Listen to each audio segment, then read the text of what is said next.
We're now joined by Ayumba Ayodi, who's a sports journalist with the Nation Media Group in Kenya. Thanks very much indeed for joining us. It comes as a shock for some of us because Kenya has a long history of athletic achievement. And I just wonder, how did the country get to this point where doping has become almost commonplace?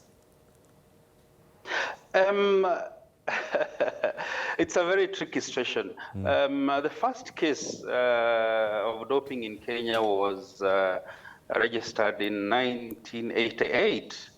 Then later, 92, then suddenly towards 2000 there, things went haywire. But doping, something interesting is that doping in Kenya is not as state-sponsored as in Russia. Most of the drugs that athletes are taking are actually used for various treatment.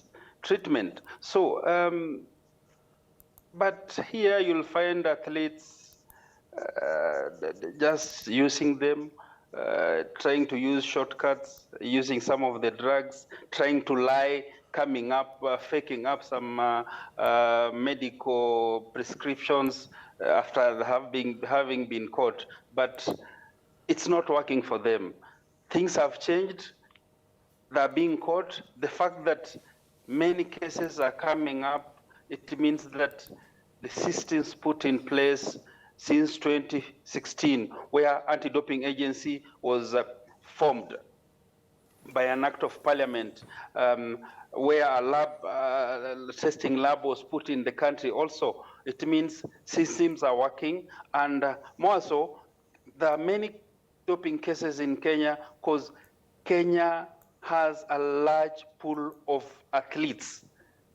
Unlike other countries, like other regional countries like Ethiopia, Uganda, Tanzania, or even the rest of Africa, Kenya has one of the largest, thousands and thousands of athletes. So the question is there a dark cloud then to athletes of yesteryear who achieved that maybe they were able to get away with it, or is doping a relatively modern phenomenon? In the past, people rarely doped. This is something that has just cropped up some years back, where, previously, athletes, there was no money. There was no actually it was Golden League, and then now Diamond League. There was no money. And if there was money, very little. But nowadays, these millions. How much is London Marathon paying? How much is Berlin Marathon paying? How much are these Diamond League organizers paying for as entry fee, leave alone the prize money? There's a lot of money in athletics, and that is why athletes, they want to get rich quickly. That is why they're now trying to use shortcuts to win. I was just about to ask that, actually, that is it greed and finances that have started to drive this need to succeed in athletics at all costs, it seems? Exactly. Greed. Because,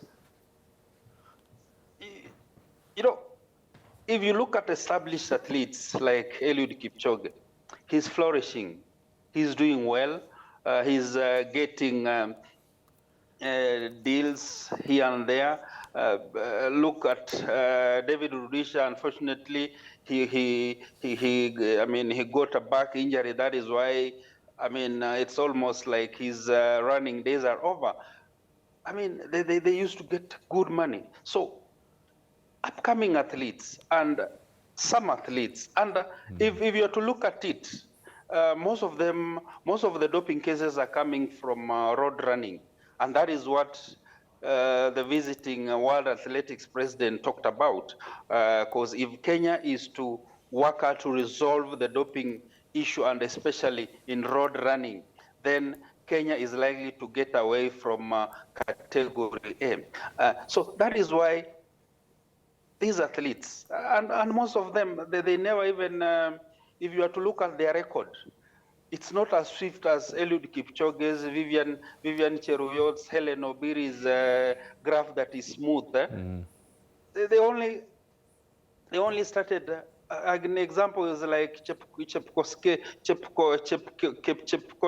who won Boston in 2021, but was banned last year.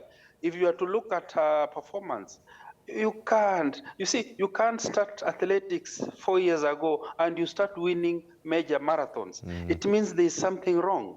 Yes, it means there's something wrong. People want to get rich quickly. Yeah. People, they see the established athletes building nice houses, driving good cars, and that is why they want to use shortcuts to actually reach their level, which is wrong.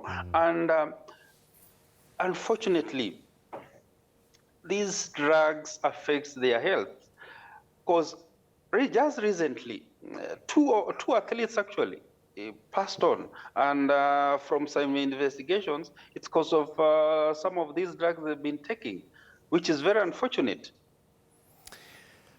I guess for the Kenyan government and Kenya in general, you want to clean this up because it is not a name that you want to your country, a country that's been revered, particularly in distance running.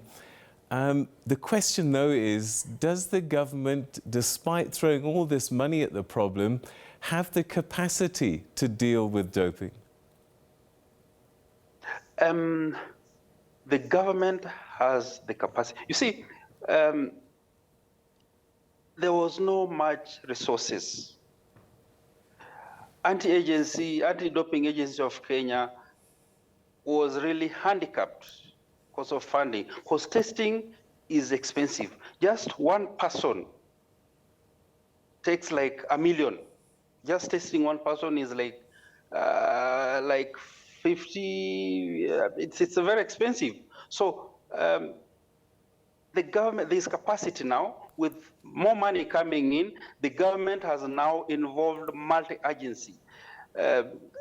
Let's say the Ministry of Immigration, because they want to know who is coming into the country, who is bringing these drugs. There is, they want also to involve the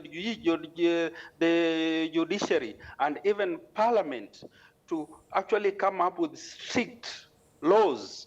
Our sports minister the other day say he want to make doping a criminal offense that actually borders anti-narcotic laws, of which if the Parliament is to come up with such, then we'll move forward.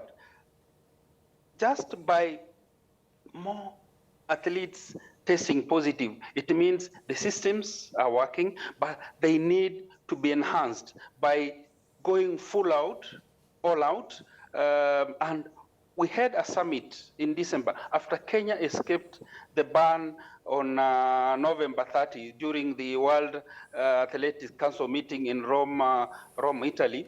The government held a summit for all the multinational agencies in the country. So they came up with a blueprint, a plan where they'll all move together. The police, the DCI, that is the Directorate of Investigation, the Immigration Department, Antidoping Agency of Kenya, AIU itself, and even Athletics Kenya, because apparently these people are known. These people are known. These people are known. People who are involved in doping coming up, like the chemists, these chemists that are issuing drugs to athletes, they're known. They're known. And actually, if you have to look at what some of these drugs treat, it's for kidney elements, diabetic, but you'll find that an athlete has taken like EPO.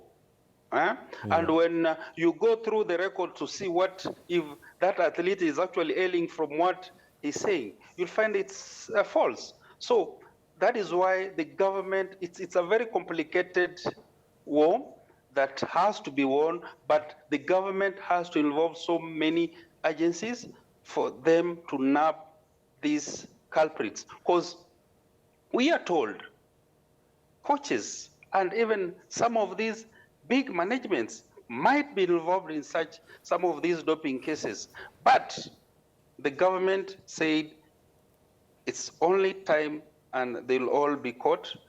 But again, they want to come up with laws, strict laws, where doping will be criminalized. All right, and that's where we'll leave it.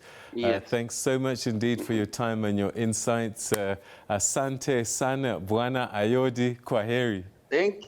Thank you, Sarah. Thank you, and have a lovely evening. Thank you. Thank you for having me. Thank you yes, so much. Thank you. All right, that's sports journalist in Nairobi, Kenya, Ayumba Ayodi, who's with the Nation Media Group. The country is grappling with doping, but government is throwing money and resources at it. We'll be watching.